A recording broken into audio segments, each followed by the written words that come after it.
Why do some people walk into a room and instantly connect with everyone, while others get ignored, no matter how smart or skilled they are? It's not always about charisma, it's not about money, and it's definitely not about having the loudest voice or the highest IQ. The real difference? It's emotional intelligence.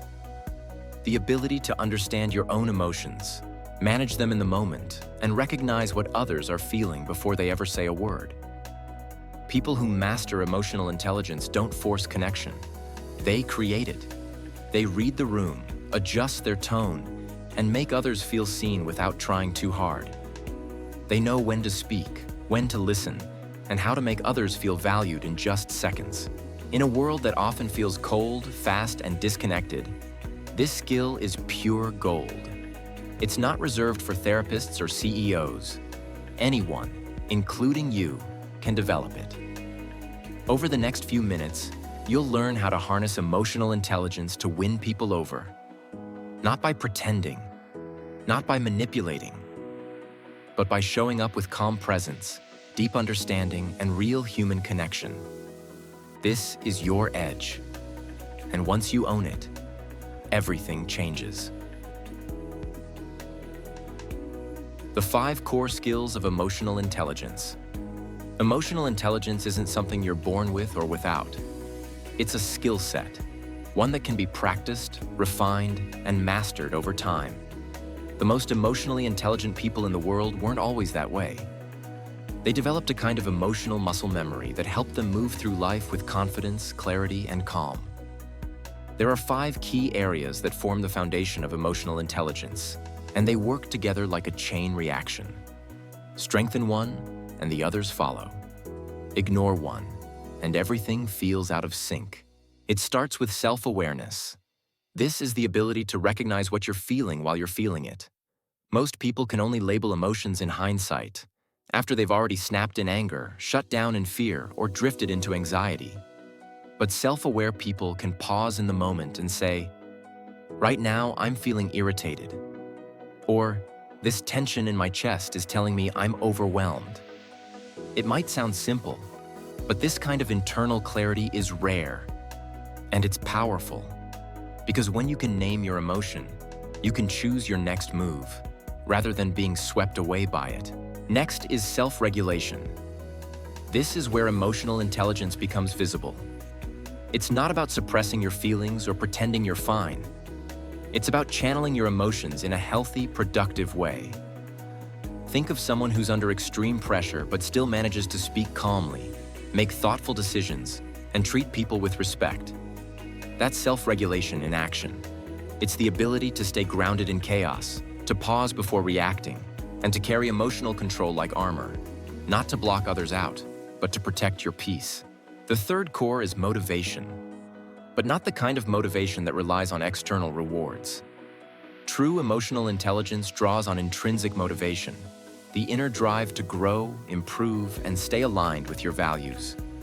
People with high emotional intelligence aren't just chasing goals for attention or applause. They're driven by purpose. They get things done even when no one's watching, because their emotions are working for them, not against them. They know how to turn frustration into focus and rejection into redirection. Then comes empathy, and this is where emotional intelligence connects you to others. Empathy is more than feeling bad for someone. It's the ability to feel with them, to step into their shoes, imagine their experience, and respond with sensitivity instead of judgment. This doesn't mean you have to agree with everyone, but it does mean you listen without immediately trying to fix, compare, or defend. Empathy is what turns ordinary conversations into powerful connections. It's how you earn trust, not by saying the perfect thing, but by making people feel understood. Finally, there are social skills, the practical, real-world side of emotional intelligence. This includes everything from how you resolve conflict, to how you communicate clearly, to how you build lasting relationships. Emotionally intelligent people don't dominate every conversation. They guide it. They don't compete to be heard. They create space for others to speak. They're not pushovers, but they're also not aggressive. They're assertive in a way that invites respect rather than resistance. Put all of these pieces together, and what you get is someone who leads with emotional clarity, who doesn't take everything personally, who lifts others up, and who knows how to navigate tough moments with grace. That kind of presence is magnetic. People want to be around someone who gets it, someone who doesn't just hear their words but understands their feelings beneath them. What's more impressive is that emotional intelligence isn't reserved for extroverts or born communicators. It has nothing to do with being the life of the party. In fact, some of the most emotionally intelligent people are quiet, observant, and deeply reflective. They don't need the spotlight. They create it for others. They pay attention to energy shifts in the room, small expressions, subtle tone changes. And they respond with intention, not instinct. The beauty of emotional intelligence is that it works in every area of life. At work, it helps you manage teams, handle feedback, deal with office politics, and negotiate with confidence. In relationships, it helps you avoid unnecessary fights, communicate clearly, and build trust that lasts. In social settings, it helps you read the vibe, make others feel included, and move with confidence instead of anxiety. And in your personal life, it helps you understand yourself better, why you feel the way you feel, and how to manage that in a way that aligns with who you want to be. Emotional intelligence doesn't mean you never get upset. It doesn't mean you're always in a perfect state of zen. It means you can feel deeply, without losing yourself in those feelings. It means you can take feedback without collapsing or attacking. It means you can show up fully for others, without abandoning yourself. It's also worth noting that emotional intelligence isn't something you master once and then never revisit. It's a living skill. Life will test it constantly. A sudden loss, an unfair comment, an unexpected rejection. These are the moments when emotional intelligence either rises or crumbles. But with consistent practice, reflection, and awareness, it becomes more natural over time. The challenge for most people is that they never learn these skills. We're taught math, history, science, but not how to understand ourselves or relate to others on an emotional level. Emotional intelligence fills that gap. It's the missing piece in so many people's lives, and the advantage for those who learn it. Mastering these 5 areas, self-awareness, self-regulation, motivation, empathy, and social skill, won't just change how you interact with others. It will change how you see yourself. It gives you the ability to show up with confidence, to respond with clarity, and to build relationships that are real, deep, and long-lasting. This is the foundation. And once you begin to live from this place, everything, your conversations, your decisions, your influence, starts to elevate. How to read people instantly. Reading people isn't about being psychic. It's about being present. Most of what people communicate never comes out of their mouths. It shows up in their eyes, their hands, their posture, their tone. And the people who win trust the fastest are the ones who know how to read all of that in real time. You've probably met someone who just seems to get it. They know when someone's uncomfortable, when someone's hiding something, or when someone's desperately waiting to be heard. They don't need a long explanation. They pick up on energy, on tension, on hesitation. And what they're doing is using emotional intelligence, specifically the ability to read emotions in others before they're ever spoken out loud. It starts by slowing down. Most of us are in such a rush to be heard or to respond that we miss the emotional signals right in front of us. But when you pause, when you really pay attention, you begin to notice the subtle cues. A forced smile, a quick glance to the floor, a tight jaw, crossed arms, silence that stretches too long. These are emotional breadcrumbs. They tell you when someone is nervous, closed off, distracted, or trying to keep it together. And when you start noticing those things, you can begin to respond in ways that build immediate trust. One of the most powerful tools for reading people is eye contact. Not staring, but observing. Where do their eyes go when they speak? Do they look away quickly? Do they hold your gaze with confidence?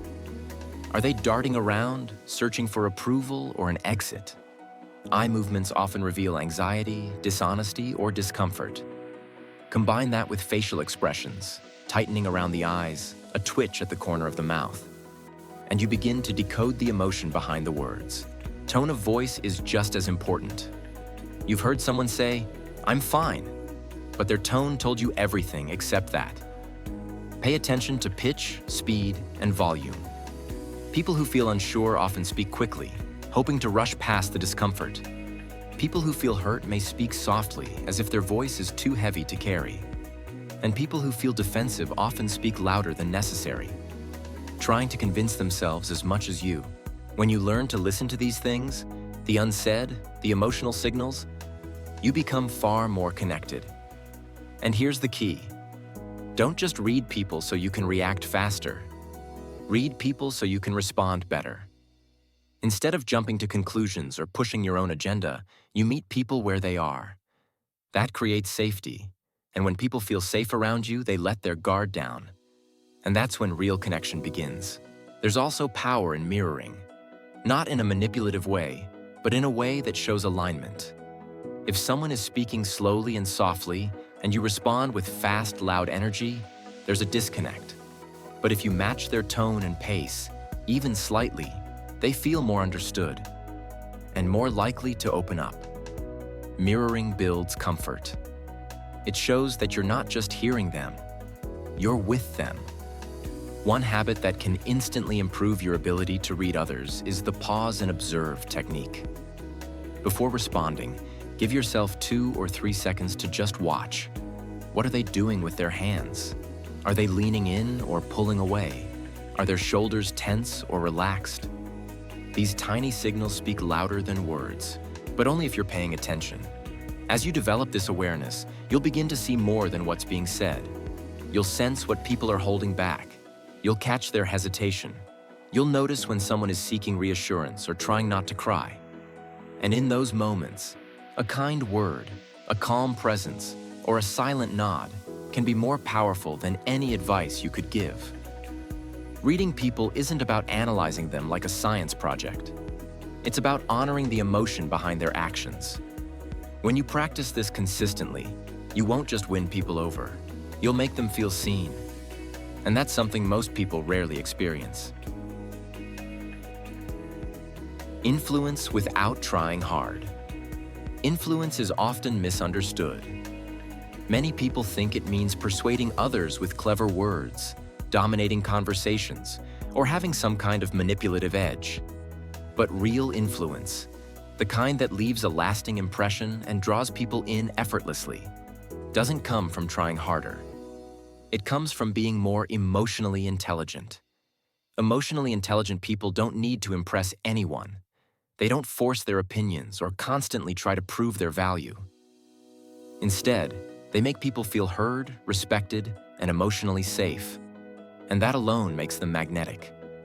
Influence without trying hard is about creating connection, not control. And connection is rooted in presence. When you're fully present with someone, they feel it. You're not looking over their shoulder or waiting for your turn to speak. You're there, listening, engaging, responding with intention. And in today's distracted world, that kind of attention is rare. It's also irresistible. People are drawn to those who make them feel important, and they remember how you made them feel far longer than anything you said. The first step to effortless influence is simple. Stop trying to be interesting. Instead, be interested. Ask questions that go deeper than the surface. Show curiosity about who they are, what they care about, and how they see the world. When people sense that you're genuinely curious about them, not to gain something, but to truly understand, they lean in, they open up, they begin to trust you, because trust always begins with being understood. You don't need a script or perfect timing to influence someone. You just need presence and emotional awareness. Sometimes, the most powerful thing you can say is nothing at all. Just holding space for someone, nodding as they speak, letting them finish a thought they've never been able to voice before. That's how influence begins. Not with authority, but with connection. Another key to natural influence is your ability to regulate your emotions, especially in tough moments. When someone else gets heated, defensive, or critical, your calmness becomes a mirror. If you can stay grounded and non-reactive, It disarms the other person without you needing to say much. Your energy speaks louder than your voice. People trust those who stay calm under pressure, and they follow those who don't lose control in the face of conflict. That's not to say you should be passive or always agreeable. Emotional intelligence is not about being nice all the time. It's about being clear, respectful, and firm when needed. You can set boundaries, disagree, and express your truth, all without raising your voice or creating drama. In fact, people are far more likely to listen when they don't feel attacked. Emotionally intelligent influence is rooted in empathy, but backed by strength. Tone also plays a huge role. A gentle tone doesn't mean weakness. It means confidence. Speaking with clarity, warmth, and steadiness builds credibility faster than a loud or aggressive approach. People don't need to be overpowered. They need to feel like they're being led somewhere valuable. Your tone should match the message you want to convey, not the mood you're reacting to. One of the biggest shifts in becoming naturally influential is learning to validate others. That doesn't mean agreeing with everything they say. It means acknowledging their feelings and perspectives as real, even if they're different from yours. A simple, "I hear you," or "that makes sense," can lower defenses and open the door to deeper conversation. You're not trying to win a debate. You're building a bridge. When people feel emotionally validated, they're far more open to new ideas. They don't need to be convinced. They need to feel safe enough to reconsider. That's the real power of influence. Guiding people without pushing them, opening their mind without forcing your own into it. Timing also matters. Emotionally intelligent people know when to speak and when to wait. They don't interrupt or rush to fill silence. They let moments breathe. They give others time to think. And when they do speak, they say things that resonate. Not because they rehearsed a line, but because they were listening first. Being influential without effort also means being authentic. People can sense when you're being fake, overly polished, or trying too hard to sound smart. But when you show up as your full self, imperfections and all, people trust you more. Authenticity isn't about oversharing. It's about consistency between who you are and how you act. When your words, tone, and energy all align, people believe you. And when people believe you, they're more likely to follow you. Another hidden truth about influence is this: the most powerful people in the room are often the quietest. They observe more than they speak. They pick their moments. And when they do engage, it carries weight. Not because they dominate, but because they've earned the attention by being thoughtful. You don't have to shout to be heard. Sometimes, a calm whisper from someone who's respected is louder than a scream from someone who's not. So how do you influence people without trying hard? You slow down. You listen more. You speak with intention. You show up with empathy and strength. And above all, you make others feel like they matter. When people feel valued, they become more open. When they feel understood, they become more loyal. And when they trust your presence, your words naturally carry more power. That's what emotional intelligence gives you.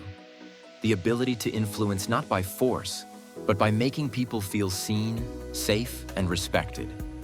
It's quiet power, and it's the kind that lasts.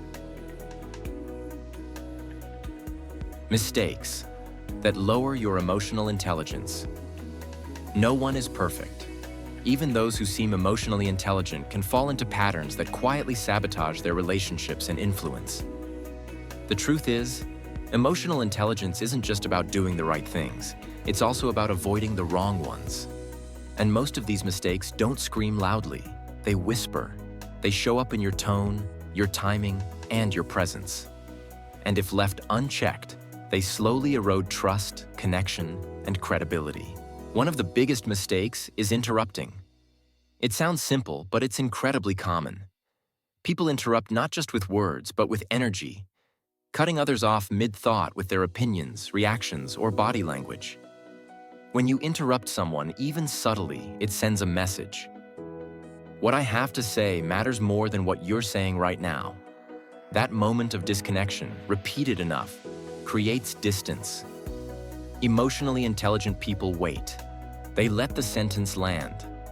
They make space for others to finish even if it takes patience. Another mistake is reacting instead of responding. Reacting is instant and emotional. Responding is thoughtful and grounded. When someone criticizes you, it's easy to snap back or shut down. But emotional intelligence teaches you to pause, breathe, and ask, what's really going on here? That brief pause is powerful. It stops you from being hijacked by your emotions and gives you the space to choose your words with clarity. People also lower their emotional intelligence by dismissing or minimizing emotions. Statements like, "Don't be so sensitive," or "It's not that big of a deal," may come from a place of logic, but they shut the door on empathy. They make the other person feel invalidated, unseen. Emotionally intelligent people resist the urge to correct someone's emotions. They sit with discomfort. They allow the other person to feel what they feel without rushing to fix it. Another subtle mistake is showing up distracted. Whether it's checking your phone, glancing around the room, or just mentally checking out, distraction is a silent signal that says, "You're not important right now." Emotional intelligence is deeply tied to presence. When you give someone your full attention, even for a few minutes, it has impact. But when your focus is split, it drains the connection instantly. The good news is, these mistakes are all fixable. The key is awareness. The moment you start catching yourself, pausing before you interrupt, noticing when you've zoned out, or taking a breath before you react, you're already building your emotional intelligence. It's not about perfection, it's about intention. And with practice, the things that once tripped you up become the very habits that set you apart. Real-world situations. What EQ looks like in action. Emotional intelligence isn't something that exists only in theory. It shows up in real life, in the heat of the moment, when emotions are high and the pressure is on. It's easy to talk about being calm and empathetic, but the real test comes in everyday situations. Moments where your response can either build trust or create tension, deepen connection, or drive people away. These are the moments that matter. Picture a workplace meeting where tension is rising. A colleague makes a passive-aggressive remark about your performance in front of others. Your heart rate spikes, your fists clench, and every part of you wants to fire back with something sharp. But then something kicks in. Instead of reacting, you take a slow breath. You make eye contact and calmly say, "Thanks for the feedback. Let's talk more after this. I'd like to understand where you're coming from." That's emotional intelligence. It's not weakness, it's strength under control. You take ownership of the moment, diffuse the heat, and maintain your credibility without raising your voice. Now imagine a friend comes to you upset, venting about something that seems, to you, like a small issue. The mistake would be to brush it off with advice like, "Just get over it," or "You're overthinking it." But if you lean in and say, "I can see this really affected you. Want to tell me more about what happened?" You've just used emotional intelligence to turn that moment into connection. You didn't solve the problem. You didn't need to. You made the other person feel heard. And that's what people truly need most of the time. Not solutions, but understanding. There's also that awkward silence at a social event when someone clearly feels out of place or excluded. Most people ignore it, pretending not to notice. But emotionally intelligent people sense it immediately. They feel the energy shift, the glance toward the exit, the nervous sip of a drink. And they act. A warm smile, a casual question, or even moving slightly to open the group circle can completely change that person's experience. You don't have to know someone deeply to make them feel included. You just have to notice. Or consider a moment when you've made a mistake. You missed a deadline, forgot a promise, or let someone down unintentionally. It's tempting to make excuses, to defend yourself, to avoid the discomfort of owning up. But emotional intelligence gives you another path. You say, "I was wrong, I take full responsibility. Here's what I'll do to fix it." That kind of honesty disarms people. It shows maturity, humility, and courage. And more often than not, it earns respect instead of judgment. In romantic relationships, emotional intelligence is even more critical. It's easy to misread signals, take things personally, or get caught in unspoken expectations. One emotionally intelligent habit that changes everything is simply asking, "What do you need from me right now? Support, space, or just someone to listen?" That one question can prevent dozens of misunderstandings. It turns emotional guesswork into clarity, and it shows that you're tuned in to what matters most. These real-world moments are where emotional intelligence proves its worth. It doesn't shout, it doesn't seek credit, but it transforms interactions in quiet, powerful ways. You don't need to be the smartest person in the room. You just need to be the most aware. Because awareness gives you choice, and choice gives you influence. Every situation becomes an opportunity, not to control, but to connect. Not to win an argument, but to win trust. And not to be right, but to be real. That's what emotional intelligence looks like in the real world. It's not about what you know, it's about how you show up. Habits that build emotional intelligence daily. Emotional intelligence isn't built in big dramatic breakthroughs. It's shaped in the small, intentional habits you practice every single day.